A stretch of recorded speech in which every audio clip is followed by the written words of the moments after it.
Hello guys, आज मैं आपको एक ऐसी चीज़ बताने वाला हूँ डबल डोर इन्वर्टर फ्रिज के बारे में। डबल डोर हो या साइड बाय साइड हो, किसी भी तरह का आपका इन्वर्टर फ्रिज हो, अगर आपने ये काम कर लिया तो आपका फ्रिज 10 साल तक भी कभी ना तो उसका कंप्रेसर ख़राब होगा ना उसकी गैस निकलेगी। अगर आपने, और ये बहुत आसान तरीका है, अगर आपने ये काम कर लिया तो कभी आपका फ्रिज ख़राब नहीं होगा, ये मैं गारंटी देता हूँ। बस ये काम कर लीजिए, किसी भी कंपनी का हो, किसी भी मतलब ब्रांड का हो, कोई मसला नहीं है। मसला है केवल इन्वर्टर फ्रिज होता है, जो आजकल फ्रिज चल रहे हैं उनके लिए ज़्यादातर चीज़ें हैं। नॉन इन्वर्टर में दूसरा सिस्टम आता था, लेकिन इन्वर्टर में जो आता है उसके लिए मैं आपको ये चीज़ें बता रहा हूँ। आज मैं एक चीज़ आपको बता देता हूँ। आजकल जो ये फ्रिज आ रहे हैं ये भी सर्विस मांगते हैं। लोगों को बस ये पता होता है कि केवल एसी सर्विस मांगता है, लेकिन ये भी साल भर में 6 महीने में इन्हें भी सर्विस की ज़रूरत पड़ती है, जो आजकल ये इन्वर्टर फ्रिज आ रहे हैं।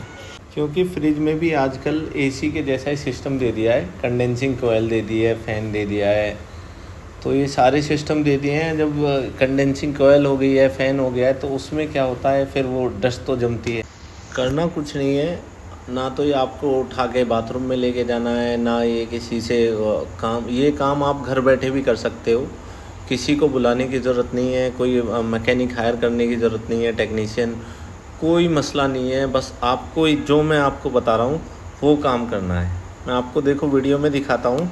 ये जो आपकी कंडेंसिंग कोयल है, इसे भी किसी भी नॉर्मल ब्रश से भी लेके आप इसे साफ़ कर सकते, चाहे वो आपका ख़राब दांतों का ब्रश हो या कोई और भी ब्रश हो, उससे आप, जिससे आपकी कोयल या डस्ट वगैरह हट सके, वो चीज़ हमें लेके ये साफ़ कर देनी है।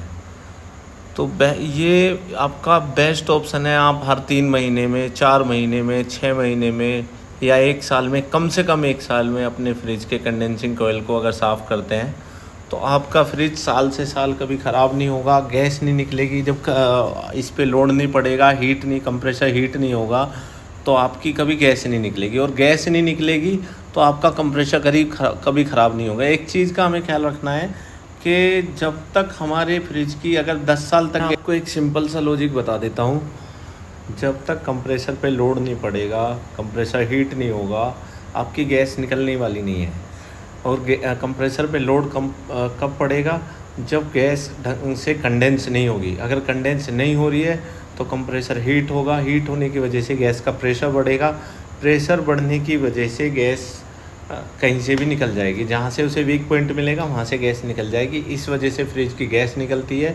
और 95% फ्रिज की गैस निकलने की वजह से कंप्रेसर का जो ऑयल होता है, ऑयल निकल जाता है गैस के साथ में, जिसकी वजह से कंप्रेसर 95% कंप्रेसर ख़राब होने के चांस होते हैं। तो सबसे पहले हम क्या करेंगे, हमें हमेशा ये ख्याल रखना है, कोई मैकेनिक बुलाने की ज़रूरत नहीं है। अपने फ्रिज को पीछे घुमाना है, घुमा के उसमें 4 पेच लगे होते हैं प्लेट में, उसे खोलिए, उसे धो दीजिए प्लेट को, और जो कंडेंसिंग कोयल है या जो प्लेट जाली लगी हुई होती है उसकी, उसे साफ़ कर दीजिए। सिंपल सा लॉजिक है, और कुछ नहीं करना है आपका। कभी ना तो आपके फ्रिज की गैस निकलेगी, 1% निकल जाए लेकिन निकलेगी नहीं, कंप्रेसर पे लोड नहीं पड़ेगा तो कभी निकलेगी नहीं।